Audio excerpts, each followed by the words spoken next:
yan po yung dextrose ko para sa aking cancer treatment. Na yan po ay tatagal ng mahigit 5 oras na nakakabit sa akin yung drip na yan.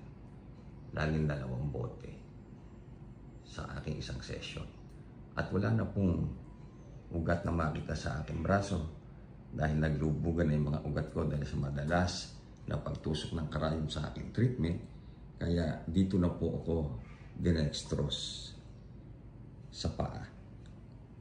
Ayan. At meron po akong tip para po sa mga may karamdaman na kagaya ko para sa fast recovery na makamit natin yung kagalingan na walang mintis na sabi po sa banal na kasulatan sa Kawikaan 17:22, ang masayang puso ay mabuting gagamutan. Kaya yung pong may masayang puso, may gamot ka na, libre, walang bayad. At yung po hindi galing sa doktor, kundi galing po sa Diyos.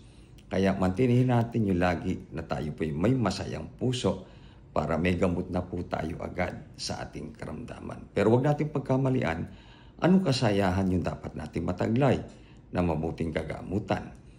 Ang kasayahan na dapat natin mataglay sa ating puso, sabi sa awit sa Kapitulo 1, versikulo 2, kundi ang kanyang kasayahan ay nasa kautusan ng Panginoon. At sa kautusan niya ay nagbubulay-bulay siya araw at gabi.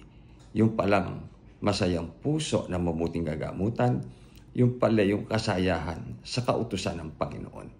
Kaya yung kautusan ng Panginoon, magsilbing kasayahan natin, masunod natin, pagbulay-bulayan natin, araw at gabi, may gamot ka na galing sa Diyos.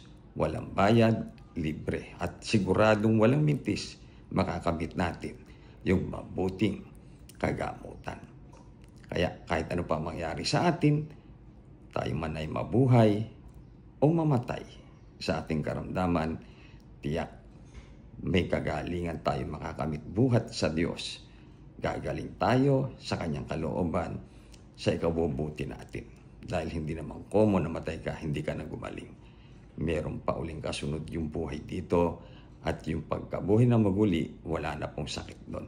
Pero maganda, kay mabuhay, kay mamatay, masaya tayong sumusunod sa utos ng Diyos.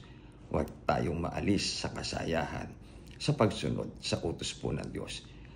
Tiyak yun, yung mabuting kagamutan na yun, naggaling po sa Panginoon. Tipuyan para sa lahat ng mga may sakit na kagaya ko.